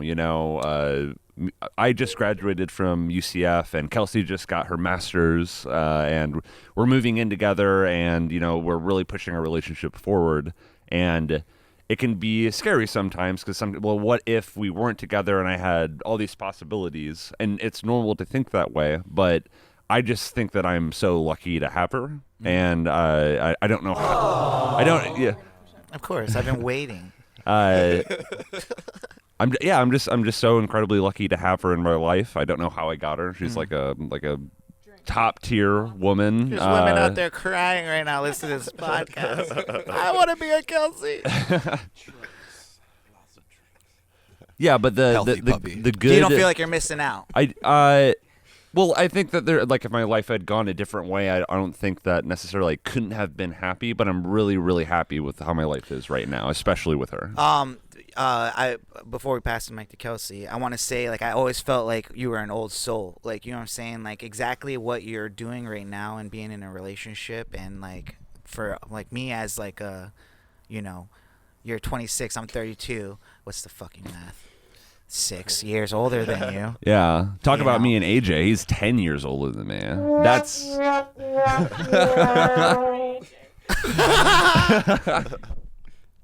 If I could ask anybody to race me right now, who the fuck you think is gonna win? I'm okay. It's gonna be the black guy. But it's gonna be. You know it is. You're really fast. I work for this. No, I swear to God, I tried to race him once. It's really bad. Like he, like literally, legit, like is gone. But no, I think what I wanted to ask about with Kelsey, what is it or what I like about both you guys, like Ansley and Salem and you guys, is that how honest you can be about other people sometimes, even if the conversation is awkward, like Mm-hmm. you know, if to most folks or whatever. Like the other day, we went out to breakfast with Ansley and Salem, and we were in a conversation and shit. And Salem was cracking me up with the way he was reacting to something Ansley said. But I was just like, I fucking love you guys, because like the way you're able to. It was like funny, but they were talking seriously in like joking terms and stuff, but it was like they were not getting mad at each other. But I saw like, you know, understanding in it and stuff like that. What do you think is like the secret to being happy in a relationship? I know it has to be like a lot of transparency and honesty, I guess, but you know, how do you guys Yeah. like, you know? I think like a lot of it too though is like you have to just be yourself. And like it goes back to like you guys were all talking about like if you're not happy with yourself and blah, blah, like you can't be with somebody else. And I think it's so true. Because if you're not comfortable with yourself, and then you therefore when you're with someone you're kind of like trying to figure your thing out and like want to make them happy, but also you want to be happy, but then you don't want that, like it becomes really complicated, and you're constantly thinking, crap, should I say this to Steven? Because crap, like, and it's just, you can't realistically, like, how long can you do that for until you're like, I'm just not happy anymore? And so I think it comes like really if you're just yourself with somebody and they're also themselves and you can still make it work and you're both happy, I think that's all that really takes. Like at the end of the day, like there's not like much more to, like, you want someone you want to like live your life with. So Yeah, you can't be yourself. you know, like last night, I don't know, I might know, but like, you know, you guys were kind of like, it looked like you were deep in a conversation. I don't want to Yeah. say arguing, but you guys might have been like, you know, having a tiff or something. Yeah, like a disagreement. No, we were definitely arguing. Full on, yeah, full Well, argument. today yeah. you wouldn't even have known that. And you know, there's like some couples that like you get in one of those fights, it's like a couple days, like, you know, of like this, like, you were doing this that night. Like, you guys like don't hold on to that stuff. No, I'm big on like, I think it also like how AJ was talking about, like his upbringing. Like holding grudges is just like a waste of time. Sometimes, sure, there's things that like elicit like a reaction and like you need time to like figure it out. But realistically, like a disagreement between you and like your partner, if you can't figure that out and like do life the next day, like there's probably bigger issues going on. Right. Like an argument or like in relationships, like I'm sure you guys can say, like they happen all the time. Anyone who's like, oh, me and my significant other, we never. I'm like, are you talking to this person? I know. I Do you, like, honestly do want to life know. with this I wish I person? could peek, like, be like a little like bird's eye or like little fly on the wall in your relationships. Not like when you guys are like in your private moments, but yeah, like these are private moments. Like when you're fighting, I want to see like what it's like. Like you guys seem so happy all the time. Like Yeah, stop with I your mean, fucking happiness. We are, but you also fight. Like it's normal. I want to see like when he's like, oh, fuck you, fuck you. Oh, I don't know. I say fuck you. No, I know that would be so rude. But you know what I mean. Step one, don't say fuck you to your. Well, that's what I imagined because you guys are so happy all the time. I'm like, there has to be some fuck yous. I mean, we are really happy together, and we argue. No, we're not like arguing all the time. That'd be ridiculous. But no, like we are. One of the main reasons why I love Kelsey so much is that she's a very strong, independent woman, and she has a lot of opinions about stuff. And I am also have opinions about things all the time, and we disagree on stuff. And it makes it a lot more work, but it makes for a much, much happier relationship, I think, in the end. And I also think it has to do with, you know, I think a lot of people like the idea of being in a relationship as opposed to like that person being like the right person for them. You know, like you just get comfortable. You're like, this is like, it's almost like I own you, you own me, like, you know, and we're gonna, you know, but that's where like will stem from like the fighting and all that, you know. Yeah, and I think too, I've seen like, granted, I am like 25, so I'm not like living like I've lived this whole life, but like a lot of my friends are older, like you guys. And I think what I see a lot when things don't work out is that people are, and maybe this is like my opinion, but too codependent on the other person, where it causes all kinds of issues of, well, you go out all the time and then that person's just sitting at home and there's no sense of like they're their own self. Sure, they're in a relationship, but they're not their own person anymore. So And you're saying that's like you guys always don't when I see always things- have to do things together? No, I think you need to have your own friends that you can do stuff with without your like they're there. Like I want Steven all the time there, but also it's nice. Sometimes I can be like, oh, I'm gonna go out with my friends, and he doesn't feel like he has to be there. Yeah. And I don't feel like I have to have him come with me. Yeah. Which I feel like I've seen a lot of relationships in because the girl or the guy was too dependent on the other person and wasn't enough of themselves, and it caused just like blowout. And then the fallout when they is break bad. up. It's They're like a blowout. Like but they're my no friends saving too. it. Yeah, there's no saving it. Like Yeah. it's just and I think that's where I've seen a lot of relationships that could have been really great go just so south. Yeah. Because there's if you lose yourself in someone, like it causes major problems. For sure. Yeah. Steven. Yeah, I was just gonna add on to that really briefly. It's just like a trust thing. Like I've had several relationships before I met Kelsey, and never ever have I felt like a more trusting thing with her. Like she has a lot of guy friends, like she said before, and I've never once in our entire relationship been like, oh, she's like, yeah, she's fucking around. Not once. I think that's super. Yeah, dude, the long distance thing. That's yeah, yo, yeah. Dude. That's crazy. Oh, dude, she was in Miami, dog. You let her be in Miami. Same here. Yo, AJ knows Miami. Long distance. I was living in Miami. Long distance from up here. About I think that was like 4 years actually, 4 or 5. Yeah, I mean, I think that's a lot of it. It's like if you, jealousy is definitely something that is super like natural and easy to like fall into. Right. And I also think that you need a little bit of it in a relationship. You can't just assume like, oh, this person's mine and they're never going to go away. That's really unhealthy. Like you have to be able like, no, I have to work for this person. If I'm not trying to love them and treat them like the person that they deserve to be with, then they're probably going to go away at some point and they're going to find somebody else that's better for them. Well, yeah, that's just natural like love language, you know? Like you have to feel wanted. Like goes back to the cuddles thing. Like your love language is like all 5, bro. Like you do them all real Really? loud. What are the languages? I think like what is No. yeah. Oh, it's so much fun. It's Like, This like, girl I went on a gift-giving, date with the other day, she was intimacy. like telling me that. And Yeah. she was like, yours is definitely words of affirmation. Yeah, I words was of like, affirmation, yeah. That's the nicest thing any beautiful girl's ever fucking said to me. Like, I love you. yeah, it's like gifting, time spent, physical affection. Yeah, there's a few of them. Yeah, no, I like all those. What do you guys think your like love language is? What do you do? What do you do, and then what do you like to receive?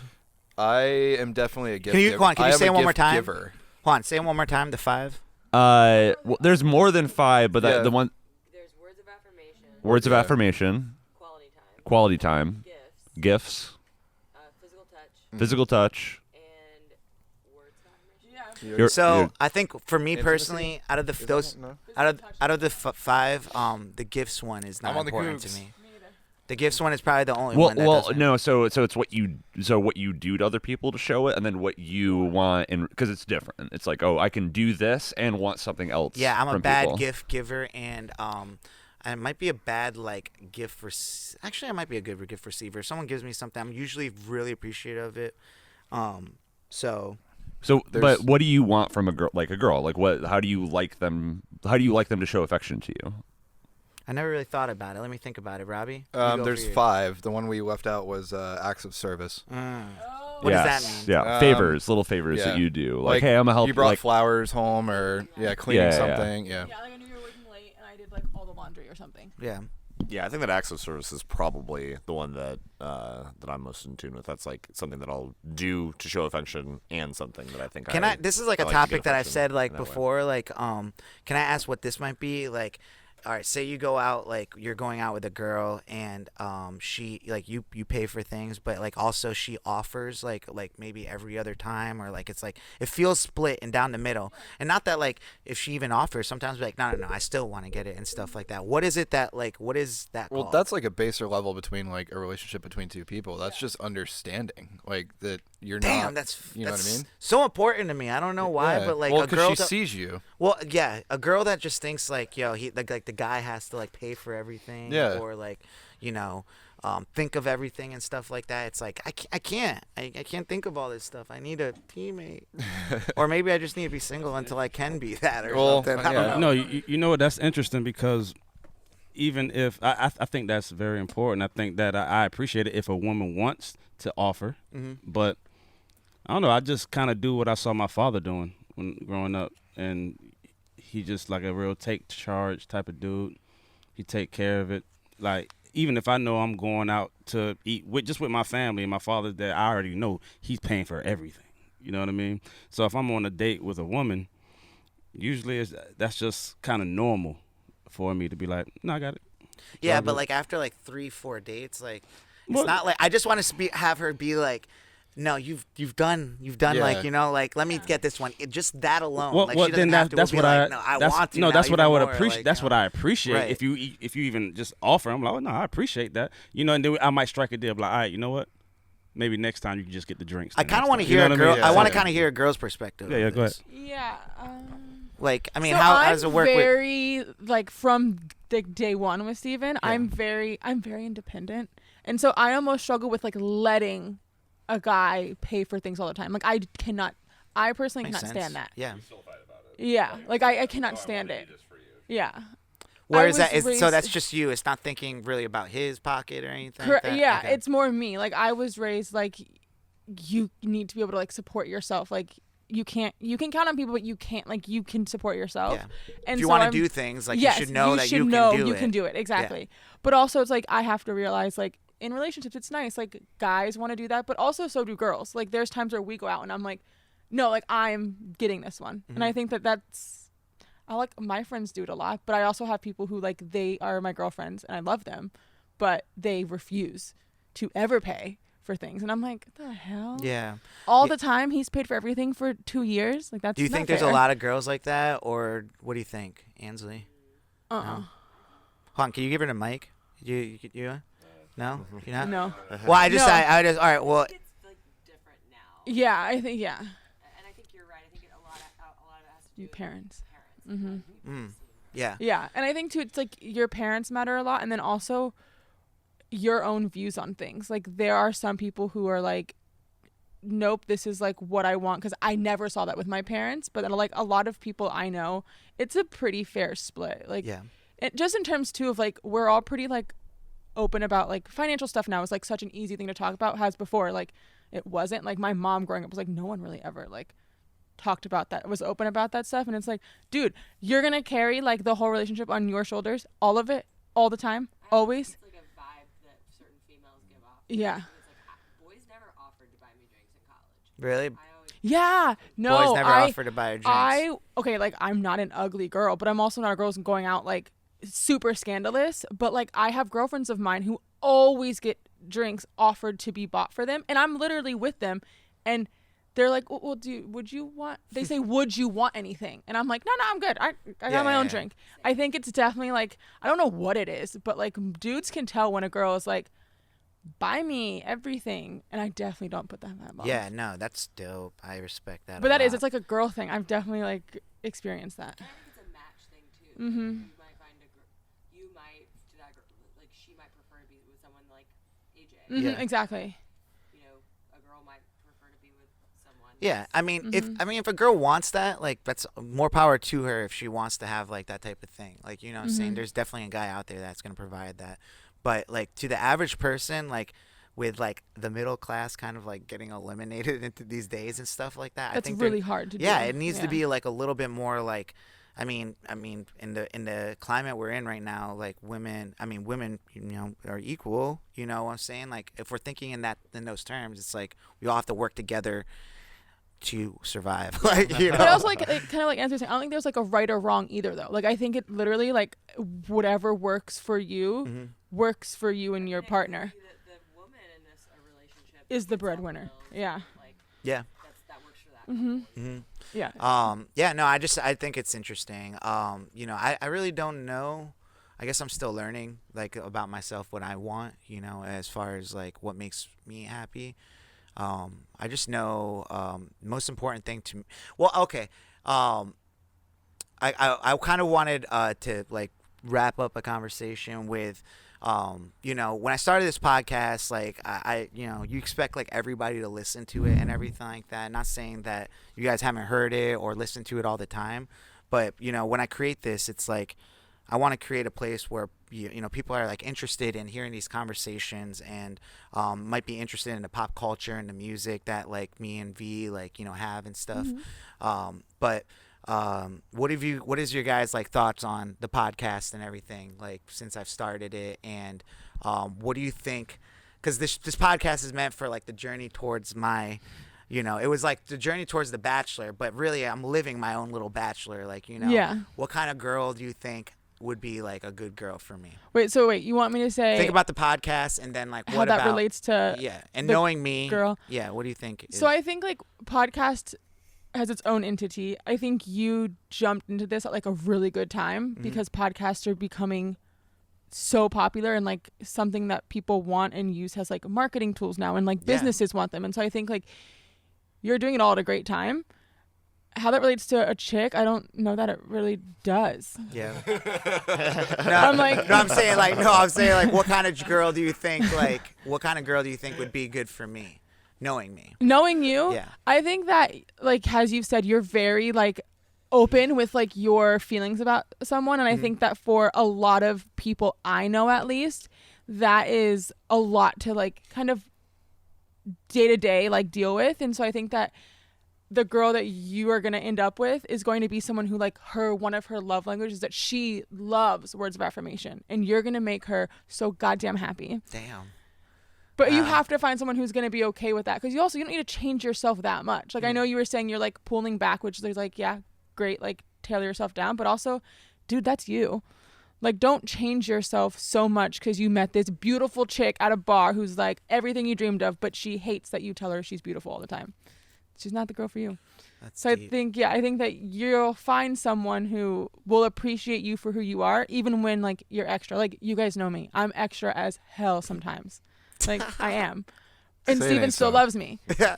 Like I haven't had to like change myself so much to make Steven still You haven't like changed me. anything really. Like Yeah. you're still the same person. Yeah, so it's like I think that you'll find someone who appreciates, and also she'll probably be a chick who likes having like conversations and stuff like that, because some girls don't like doing that, and you love having conversations about all kinds of stuff. So she might be on the podcast, man. Damn.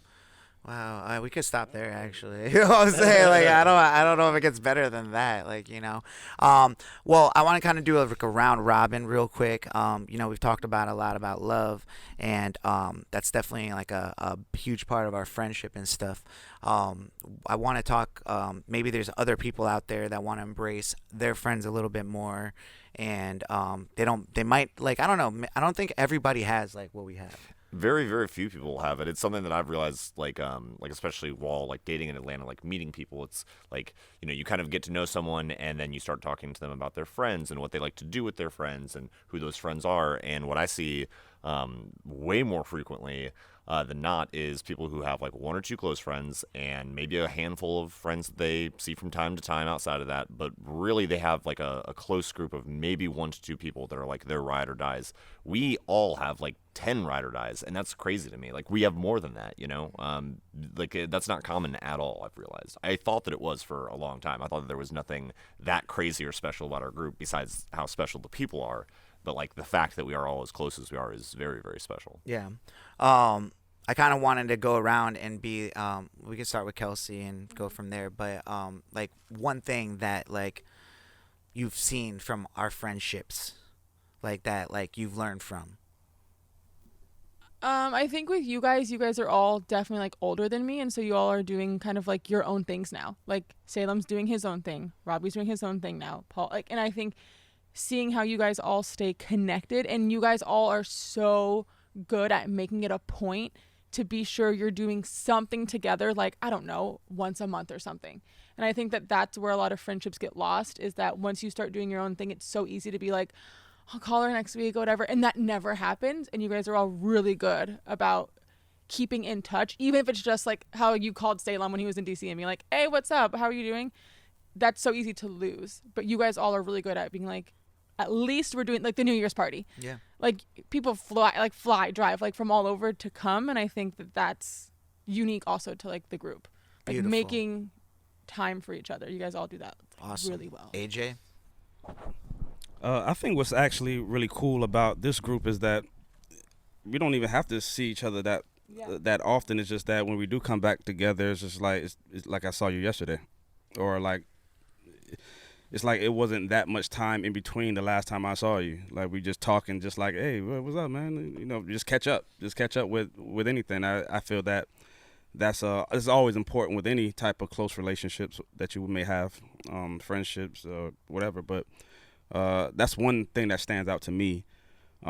Also, we all doing our own things right now. Everybody's busy or whatever. I mean, it's like I said, this might be the last the last party that we have, like the lease for the house, and everybody might just do their own thing. But we're already talking about next year's party, wherever it may be. So just the fact that we could still try to make the effort to even say, all right, well, even if I ain't in this house, then fuck it, we're gonna do it somewhere else. You know what I mean? ATL. And just that at the if that's what ATL. Stick around. ATL, ho. Yeah. But yeah, I think that's important though. So That's what's up. DG. Well, there's a lot of great things about this group. A lot of love, a lot of growing up together, and a lot of things that I'm really appreciative for. But especially for me, being like the youngest of the group and being able to come into all of this and have the mentorship from all you guys, like the ability to call any one of you if I have questions about anything, really guiding me in like my life and work and education and everything. Especially Salem, I don't know, like he motivated me an incredible amount to do really well in school and like finish and like do all these things. You got me the DJing job. I got a job at Cox like through you guys. I don't know if I would be where I am today, stable and as successful as I am without you guys. And I've had literally this road paved in front of me because of you, and I'm really, really thankful for that. And I try and recognize that more and more as our lives go on. Wow. I don't. That's just how I feel. Yeah. No, that was beautiful, man. Thank you for saying that. For me, I feel like it's what he was just saying about the jobs and stuff. I've realized that friendships have a lot of nuances and different like wavelengths. At one point, legit, we had to manage being like roommates, best friends, business partners, co-workers, you know what I'm saying? Yeah, all these different all at relationships. And we would have like house meetings, and get together, and all of us would sit around a table and talk whatever shit we had to talk, respectfully, or if it got heated or whatever. But we all got together and always handled it. We don't let things go on for too long before having a conversation and being able to be real. And yeah, sometimes it's hard to hear that stuff, but it's really helped me to listen and to understand that my perspective on something might not be exactly what is real. You know what I'm saying? That's just my perspective on it. Somebody's life experiences and the way they look at a situation is going to be completely different. And as close as we all are, and as long as we've been around each other, we are still also different. And being able to work through those differences and still be as close as we all are, that's something that I'm so appreciative of. I have friends that we just don't talk anymore because it was easier to just be all right, people say some people are not meant to be friends, or there's moments in life where that was just our time. But you guys really make me feel like I'm starting to get cold, and it's only because I'm feeling so emotional right now. But you guys are the first people that taught me that it's worth fighting for, and also because of the people you are.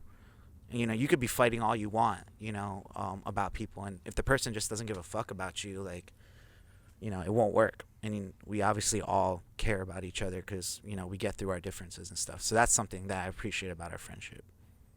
PG.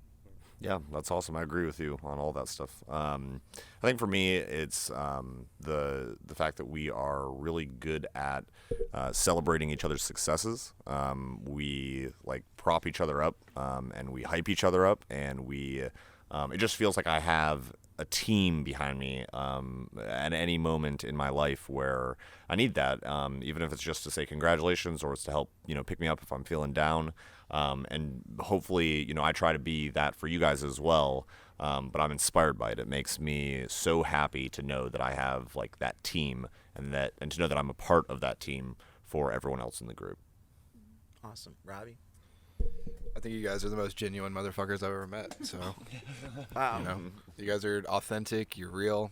Everybody cares, and that's really rare. Like you guys said, a lot of people just let shit get awkward and then leave it. So the fact that I've had hard talks with all you guys, like, means something that it means a lot, you know. Yeah. So.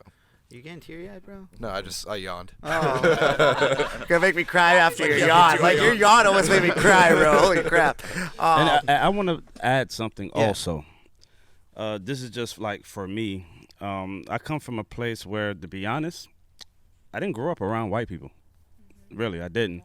And I've always got along with anybody. It's just that it's all about that proximity thing. It's like when you're in a melting pot with everything else but white people, you're just not going to be around it. So it's not like I'm brown, bro. well, I'm just joking. I'm not talking about you. I grew up with a lot of white people. I'm like white under here, so I don't know. I feel like it. I mean, I was the one to introduce beer pong. Like we were talking about the other day. Yeah, listen, it's just a lot of cultural difference. You know what I mean? Like I tell everybody that knows where I'm from, that's been where I'm from, they know what that shit is. Kelsey, she from down south. She kind of understand a little bit what I mean. Is like, is a lot of differences that I had to adjust to by even moving up here when I came at Full Sail, and then even more when I had moved back here in 2012 as a resident. Mm-hmm. So when you come up here and you submerge with probably just majority white people, it's kind of like it's a cultural difference, and I can actually appreciate all different cultures. I can appreciate all of that. Like I come from some places or some people that I know growing up, just like on some real ignorant shit. Mm-hmm. And I know that side of life, but then I also got to know another side of life. So I can appreciate just having friends that's very diverse. You know what I'm saying? And me not necessarily I don't have to feel like I just have to be around black people or white people or Spanish people, whatever. It's a lot of people that was in this fucking house last night. Yeah. That is we got Asians running in my room and shit and all types of shit. Like listen. It was one. It was only one. Listen, one too many, motherfucker. I ain't invite nobody. I don't give a fuck what you are. Black, white, whatever. You got the wrong one. No. But I just appreciate that. You know what I mean? On the flip side of that, though, like legit, like I was saying, I grew up in a place where it was like I was the only like brown person, really. It was all white people around me and stuff. But when I came down to college and then I met you, and you know, DR and like our whole crew and everybody that we had, it was like those are my only first friends in college was me and like you and a bunch of black people. Like, you know what I'm saying? I didn't have that. And that was crazy because I remember that time when like I was just chilling in your room and we chilled there for like a couple of hours just talking and vibing. Like you couldn't pick two more different people. Like ethnically, everything. Like I mean, I was 17. How old were you then? 22. Yeah, so like, you know, 22. Yeah. That's different. And I still had braids and shit. I was fucking walking around with a hoodie with braids on and shit, talking that Dade County shit. And then I felt so cool and you were like, I swear to God, I was like, yo, I'm with him. And I had one of those T-shirts. And then, but then he's playing the music that I was just like, he's creative, but this is nothing I would ever listen to. Like, that's what I was thinking. I was like, this is not what I grew up on listening to. I never even thought, but I just knew it was something about it, though. I was like, but this guy's creative as hell, though. And I'm looking at just not even just the music, just the way you even decorate your fucking room. I'm like, who does this? I'm like, what the fuck? I'm like, who has Pharrell and Kanye like right here? I had the vocal like, booth in my closet. Yeah, and you had the fucking like the table with the couch. Remember, I got the couch, the table. And the couch. You got my couch. I put that in my dorm room. Yeah. What's mine is yours, my friend. But yeah, like I said, I just appreciate all the differences, the cultural differences. It could be white people, it could be black people, it could be anything. You know what I mean? So that's another thing I wanted to add on about the collective. Awesome. You know what I mean? No, that was great addition to that. Well, guys, we've had a great conversation on this unconventional episode of Future Bachelor. This is the point in the show where we're gonna get into our slapper of the week, and this week's slapper is comes to us from Steven. Steven, you know, you were in Atlanta not too long ago, and you're like, hey, Sai, I want you to hear this song. And I tried to find, I could have just texted you and been like, what's that song? But maybe it was meant for today for me to ask you. Where'd you hear this song? What is it? I just found this song on my Spotify. I listen to a lot of crazy shit and a lot of different stuff all the time. But it's a really great song. It's called Friends, and it's just about making up with your friends and being friends again. And you guys will hear it right now. Yeah, I honestly, it's kind of cool that we're picking this song as a slapper of the week after that great conversation we just had with my best friends and stuff. So without further ado, let's get into our slapper of the week. It's called Friends by Counsellor. And here it goes. Slapper of the week. This song slaps. Slapper. All right, guys, this is where we dance. The crowd.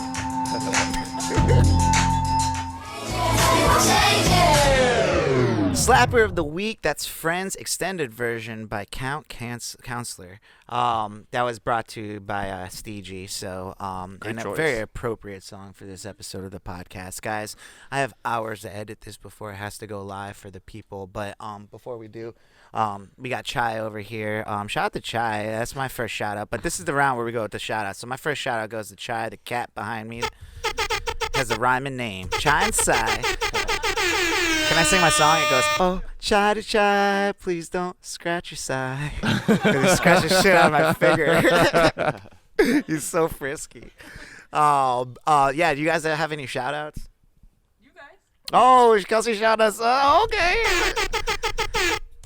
Yeah, literally zero. Just you guys. Yeah. Shout out to you guys. Yeah, same. Shout out to you, Sai. Yeah, I mean, my first for shout out coming would be to the Fly Kids. Oh, the Fly Kids. Fly Yo, Kids. let's hear that Fly Kid airplane go by. TFK. And everybody that thought enough of us to even come to a party yesterday. Right, yo, shout out to everybody that came to our party. Yeah, I feel really lucky to have you guys to stay up late and record this podcast after New Year's. Oh my God, the cat is stealing the clawing show. out the window right now. Chai wants to be on the podcast He's going so bad. so hard, I'm not stopping talking until he stops clawing. He just tap tap tap tap tap tap tap tap tap. He's Jesus. tap You guys can dancing watch on our this. window.